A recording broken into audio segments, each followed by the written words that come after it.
I just have 2 points to mention regarding the discussions what we had and the panels here. Everyone sitting here has been brainstorming and coming up with great ideas regarding how we can merge Ayurveda into the current NHS systems. I've got 2 points here.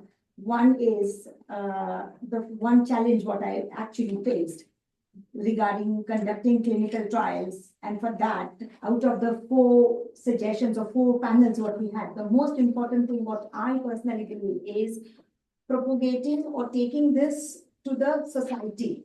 So that society comes up with an idea that yes, we need this care or we need this alternative or this, there is an alternative medicine which we can use. Alternative medicine, I'm talking about alternative to the current medical system.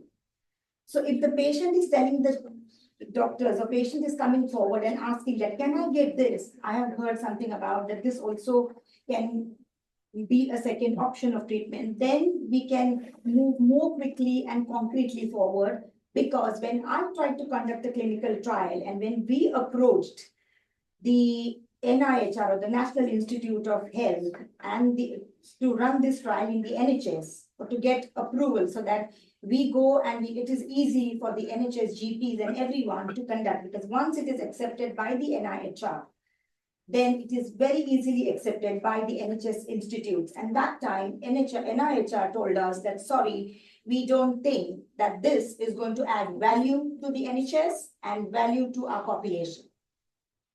That was NIHR perception, because the population did not demand, or people are not aware that we can ask for.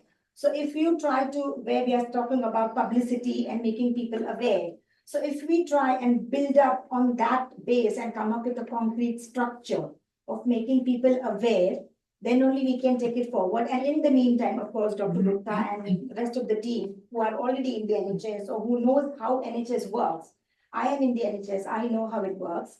He is much more senior level and involved in formulating and processes and all that. So we can also think about the structured plan and how we can put in system. But along with that, we need public support.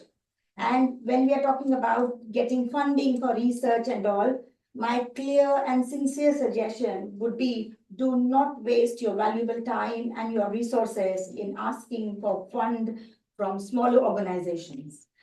You give me 500, 600,000 pounds, I will do a research in NHS. I promise that. But I need minimum 600,000 British sterling pounds. So no point going to small organizations and getting 1,000 pounds. It's really not going to work. Please, I'm saying this with a very heavy heart, but we need to be realistic and we need to understand what's the ground reality. It is very expensive to conduct research in NHS. So going to Pukka Herbs, getting 1,000 points, pound, going to Ayurved Vyaspeed, getting 1,000 pounds, and you're going to spend hours behind that, sending emails, taking meetings, Zoom, this, that.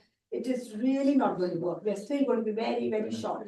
We need minimum 600, 700,000 pounds. You bring it to me. I will conduct a clinical trial. I will find out the principal investigator, chief investigator, write protocol, everything. But I need money. So we need 2 things, population awareness, and then we can take it ahead.